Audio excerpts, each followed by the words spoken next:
It's a good AGam in Kansas morning. Good morning. Let's take a look and see what's coming up today. First, meet EXCA World Champion Lee Hart, who discusses competing locally in obstacle events that are challenging and fun for you and your horse. Next, learn tips to manage your wheat pastures for grazing. Then Rich Feltz, president of Kansas Farm Bureau, talks about their new group, Speak.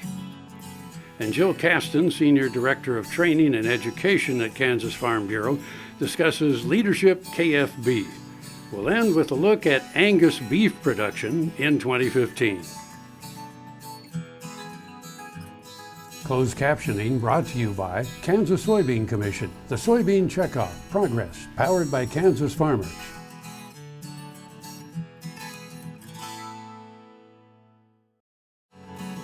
This segment brought to you by Kansas Regenerative Medicine. Your stem cells, your health, your life.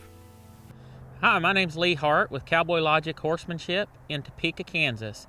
Today I'm here to talk to you about the EXCA, otherwise known as the Extreme Cowboy Race Association, and how you can get out there and get involved with it. This is a sport that Craig Cameron introduced to the public several years ago, and it entails speed with precision, and it is really good for the horses to help build confidence and to help the riders to gain new skills. Don't let the name Extreme Cowboy Race Association intimidate you.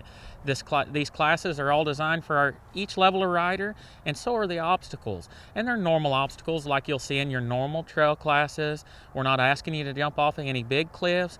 We're only asking you to ride as fast as you're comfortable riding, and you'll be very competitive at doing what you are comfortable doing. It's a wonderful organization, and like I said, don't let the name intimidate you, because it is for everyone. They divide them up into age classes. There are 6 different classes that you can participate in, and it doesn't matter how seasoned your horse is or how green a rider you are. There's a class that will fit you, and everyone's welcome. All breeds of horses, all levels of riders. It's separated in 2 different categories. One's horsemanship, one's obstacles, and then there's also a time element involved. So you're not just going out there and running through things as fast as you can.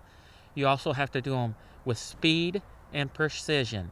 And each class, bumps up a notch. So just because you're a novice level rider, you won't have to go run your horse all out.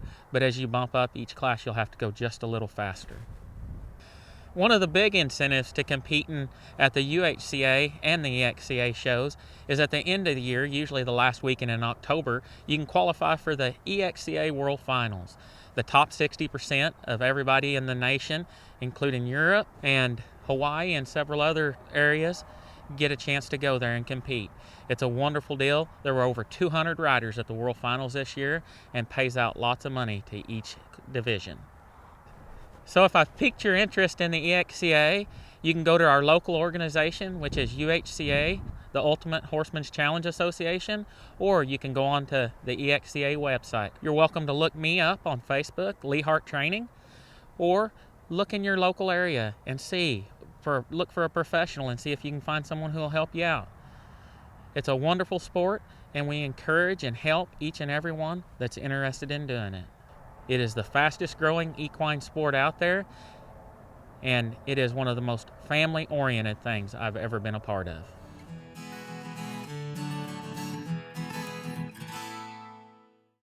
Next time you see a beautiful field of corn, reach out and thank the farmers who work tirelessly to raise corn for livestock feed, renewable fuels, and exports to feed a growing world population. The farmers on the Kansas Corn Commission work for Kansas Corn with grower-funded checkoff dollars that support foreign and domestic market development, research, promotion, and education to expand opportunities for Kansas farmers. To learn more, visit kscorn.com. Heinen Brothers, a 4th-generation Northeast Kansas farm family, knows how tough farming can be. Farmers helping farmers. Heinen Brothers Ag, selling and servicing crop protection products, fertilizer, anhydrous ammonia, cover crops, quality aerial and ground application. Call today to learn about our extended term financing program. 800-760-4964. HeinenBrothersAg.com. Buying a car shouldn't be this hard. And at Brown Chevrolet Buick in Wamego, it isn't. It's actually awesome. Whether you want a new or used car or truck, Toby's team can make the deal. Even if you want to custom order a new car or truck, Toby's team can make the deal. See Toby's team at Brown Chevrolet Buick in Wamego. We're awesome. Tallgrass Commodities offers producers bulk commodities at a reasonable price with reliable service throughout the whole Midwest. To find out more about Tallgrass Commodities, visit tallgrass.us or call 785-494-8484. Valley Vet Supply is devoted to providing information and professional quality products at reasonable prices. ValleyVet.com, ValleyVet.com, Valley Vet Supply. AGam in Kansas, brought to you in part by Kansas Corn. Learn more at kscorn.com. Good morning. My name is Romulo Lollato, and I am the Wheat and Forages Extension Specialist with Kansas State University. And today we're going to talk about grazing wheat pastures and what should you consider when managing your wheat pasture. So first thing that we need to be careful, as long as you have your wheat planted early and at a higher seeding rate to make sure that we have good forage production, the first thing that we need to be careful is not to graze too early, right? So what is that threshold for us to start grazing, for us to release the cattle and start grazing our wheat pastures? Well, it is very important that the wheat crop has a good crown root development, right? So it has a good anchorage to the soil, and whenever the cow is grazing it, they're not pulling the wheat plants out of the soil. Instead, they're just removing the forage, and that's what we want. If cattle remove the whole plant out of the soil, then we're not going to have any yield out of that plant, and we're really hurting our wheat yields. So generally, a good crown root development occurs when the wheat plant has about 6 to 8 inches tall. So whenever your wheat crop is about 6 to 8 inches tall, and it is very easy for you to determine whether the anchorage is good or not. You can dig a few wheat plants out of the field and make sure that there is a good crown root development, as you can see on this image. So you went to the field and you scouted your field for a good crown root development and good wheat anchorage to the soil before releasing your cattle. What now? How do you manage your grazing intensity so you're not hurting your wheat yields? A good pattern that we have, and it's one thing that we need to keep in mind, is that our green cover, so whenever you look at your soil downwards and you have a % green cover and a % soil cover or straw cover, right? We need to shoot to maintain a minimum of about 60% green cover late December and throughout grazing, and especially at grazing termination, we need a minimum of about 60% grain cover for us to ensure that we're maintaining our maximum yields, so relative to an ungrazed wheat crop. Okay, how do I estimate this % coverage? Can I just look? Well, that's really not accurate, right? So what we're going to do is talk about a smartphone application that you can use, and that it's really easy to go to the field and determine your % cover at that point in time. So this is an application called Canopeo. It was developed at Oklahoma State University, so our university down in the south here from us. And it is a very handy tool because you can just download on your smartphone and you go to the field, take a number of pictures that are representative of your field. And I would really recommend taking several pictures across that pasture while grazing is occurring and you're getting close to that grazing termination. And it's really simple. You just take the picture, slide it forward, it's going to measure your % green canopy cover, and you should have a threshold about 60% canopy cover, because below 60% canopy cover, that's when we start to hurt our yields. So that's one easy way for you to manage your grazing intensity with the aid of a smartphone application. Also, when grazing wheat pastures, it's very important to keep in mind not to graze past what we call first hollow stem. What is first hollow stem? First hollow stem is when the wheat growing point emerges out of the ground and starts going up the shoot. And whenever that growing point is about half an inch from, whenever that first hollow stem has about half an inch of growth. That's our threshold. So if we're past first hollow stem, then we need to stop grazing, otherwise we will also hurt our yields. For more information on first hollow stem, we have a first hollow stem plots down in Barber County and also in Hutchinson that we will be sending this information for you for different varieties based on those locations. When is the best grazing termination time? So please follow us on Twitter. We will be sending that information, and you can see that at KSU Wheat on Twitter. Also use the agronomy e-updates, so we will be sending that information through the e-updates as well, depending on which variety you are planting and which region on the state, how far along are these varieties regarding first hollow stem.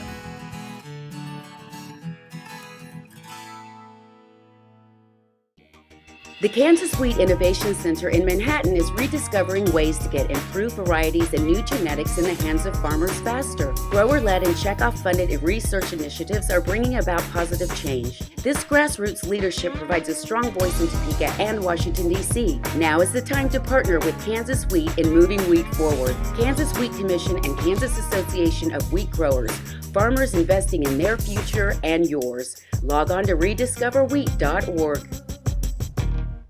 Soil is the life of a farm, and for 25 years, SureCrop Liquid Crop Nutrition has helped growers produce abundant quality crops while preserving and improving the soils they steward. SureCrop offers complete soil and plant analysis with cropping recommendations, delivery direct to your on-farm storage, and quality crop nutrition custom blended for your field. Choose SureCrop for the assurance of excellence for your soil. Call today or visit their website for more information. When your living depends on agriculture, you can depend on KFRM 550 AM. If you're in the southwest three-fourths of Kansas or the northern half of Oklahoma, catch us at 550 AM on the radio dial. But if that isn't you, listen on your cell phone at TuneIn Radio or on your computer at KFRM.com. We promise to keep you informed, entertained, and company as you go through your day. KFRM 550 AM, the voice of the plains. We would like to join your management team. Tallgrass Commodities offers producers bulk commodities at a reasonable price with reliable service throughout the whole Midwest. To find out more about Tallgrass Commodities, visit tallgrass.us or call 785-494-8484.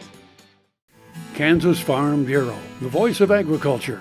To join today or for more information, go to kfb.org or find us on Facebook and Twitter. Good morning. I'm Rich Feltz, President of Kansas Farm Bureau, and what an exciting time to have my first opportunity to lead this group. And we've got several issues that we're going to be on our table tomorrow when we do our business session. But here today we've had the opportunity to recognize a lot of friends of Kansas Farm Bureau and some people that work in our counties have been very dedicated to the service of their county and the State Farm Bureau. And we are a grassroots organization, and throughout the year, we do have opportunities for members to surface issues of concern to them. We have our issue surfacing meetings in the spring. We have a resolutions process. And then in the fall, we will have listening posts to surface the issues that have been brought about in the other districts so everybody can be exposed to those issues, so everybody has a little bit of an idea of what's coming. But at this point, we don't have a lot of issues, major issues that have come through the process. But to me, that's not all bad, because that says we have pretty sound policy to begin with. But still, if there are need for changes, we do have that opportunity for those individual members to make changes. And one thing that we're going to do is this evening we're going to introduce one of our new groups, and it's going to be called Speak, and it's going to be a group that specializes primarily in social media. We all know that so much of what we do doesn't take place on the radio and TV or newspaper anymore.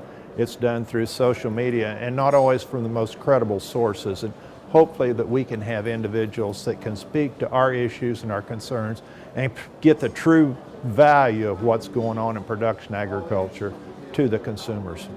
Oh, it's very important for our farmers to get involved.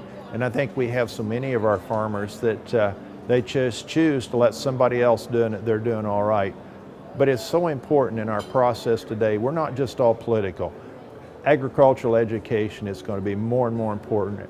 And that's one thing, that even if it's neighbor to neighbor, or it's relative to relative, the importance of knowing a little bit about the issues, who to contact and make an impact with. It's very easy anymore. We have so many people that are connected with the web.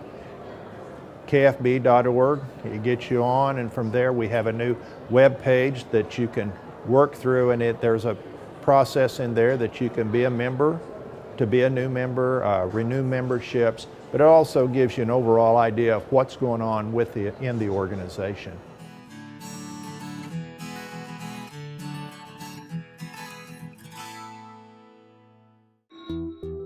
I'm a patient of Kansas Regenerative Medicine in Manhattan. I had stem cell therapy in my hips and my left knee.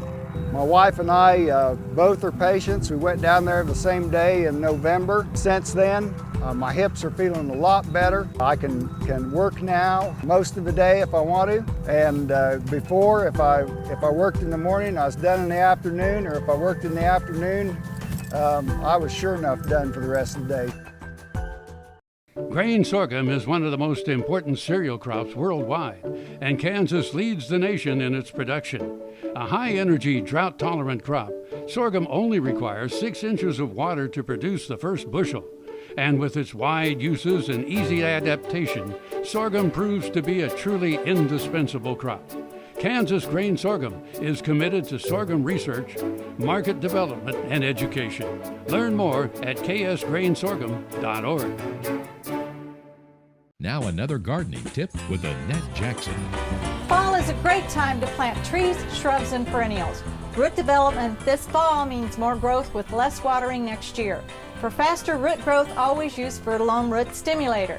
It is the only stimulator which contains IBA rooting hormone. Use Fertilome tree and shrub food after the plant has been planted for a month. Save 25% now on Jackson's homegrown hardy perennials. Let Jackson's friendly staff help you select the best plants for your landscape. This segment brought to you by Heinen Brothers Ag, farmers helping farmers by offering quality aerial and ground application, fertilizer, ag chemicals, and anhydrous ammonia. Call today to protect your crop yield. Hello, I'm Jill Casten, Senior Director of Training and Education at Kansas Farm Bureau, and very excited that we're wrapping up our first class of Leadership Kansas Farm Bureau here at the KFB annual meeting. Leadership KFB was a program that we started in 2015 with 10 participants in our first class. We took those 10 leaders who were selected through an application process and took them across the state. We had 5 different sessions held in various cities across the state with the purpose being really twofold. One, to develop their personal leadership development capacities, communication skills. But then the second piece is getting to know Kansas agriculture a little bit better through a different lens. I'm Lexi Goyer from Winfield, Kansas, and I'm excited to have just finished up the first year of Leadership KFB. I don't do a lot on our farm as far as driving tractors and things like that, so an opportunity like this is where I feel like that's what I can give to the farm. I can help promote agriculture and be an advocate for agriculture, and by doing things like this off of the farm, which I think help in turn back at home on the farm. And then we wrapped it all up with a visit to DC, where we put our leadership skills that we had learned throughout the year process. We kind of put that all into action and went up on the Hill and visited with our senators and representatives. And I think that was a highlight for many of the class to get to, on a first name basis, really visit with our representatives and senators and kind of get a national perspective again on agriculture and issues that will be facing them not only here in our state but back in their communities. So as we wrap up our class in 2015, we're also really excited for class number 2, which will start in January of 2016. My name is Steve McLeod. I'm from Harvey County. I live north of Newton in the central part of the state. I'm honored to be a part of the second Leadership KFB class. I've been a part of Kansas Farm Bureau for a number of years, serving on the Resolutions Committee and the County Board and so forth. The reason I think this is important is, once again, needing to raise a new generation, if you will, of agricultural advocates, those who are willing to tell our story not only in our local communities, but statewide and even on a national basis. So that's the reason I think it's important, and I think it continues to be and will only be more important in the future. We'll continue this program with Kansas Farm Bureau and be on the lookout really for more information. We tend to put out the new dates for the new class in late August, and applications are due each year on October 1st. So we'll kind of continue that cycle and look forward to surfacing and developing leaders from various counties throughout the state to plug back into not only Farm Bureau, but throughout our industry across the state. As important as it is now, it will continue to be and only grow more important to tell our story. I think it's important that others join this program, be willing to put themselves forward for the training, and then hopefully become advocates for agriculture.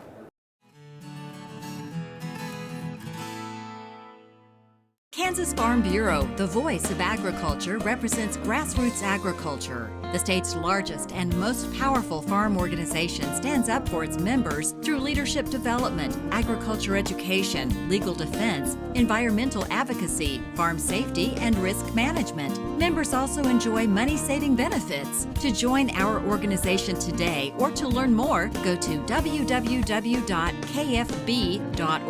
or find us on Facebook and Twitter.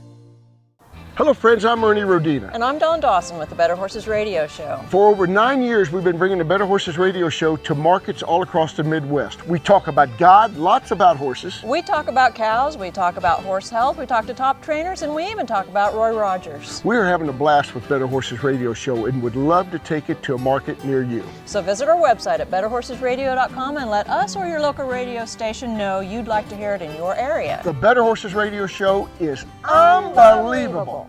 Tallgrass Commodities offers producers bulk commodities at a reasonable price with reliable service throughout the whole Midwest.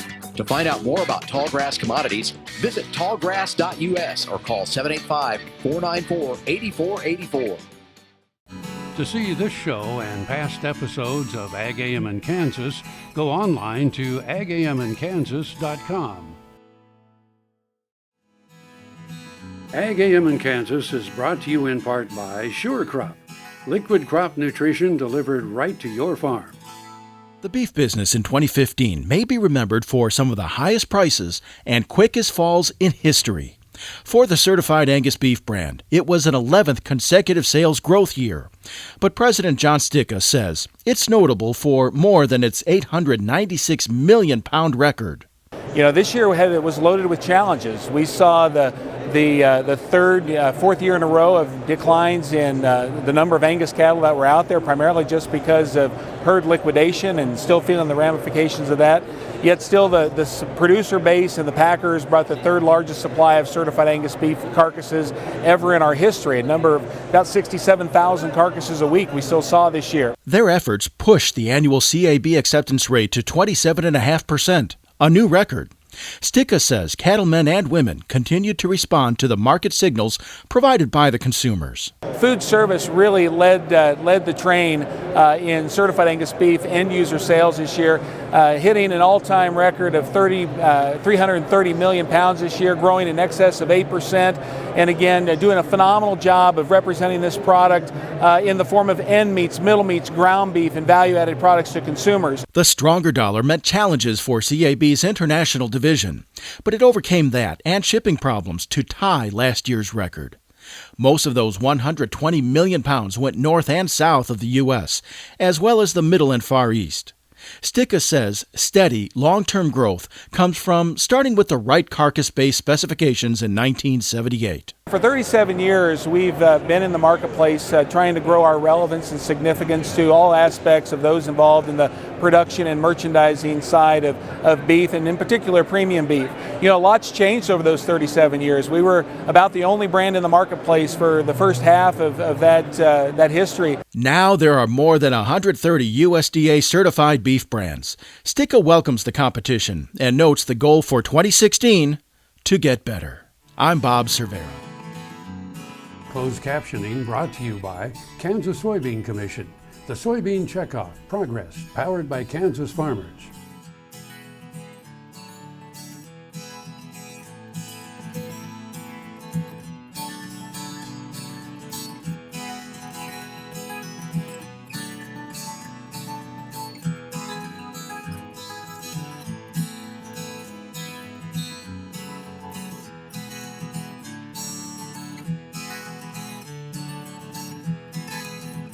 To see this show and past episodes of AGam in Kansas, go online to agaminkansas.com.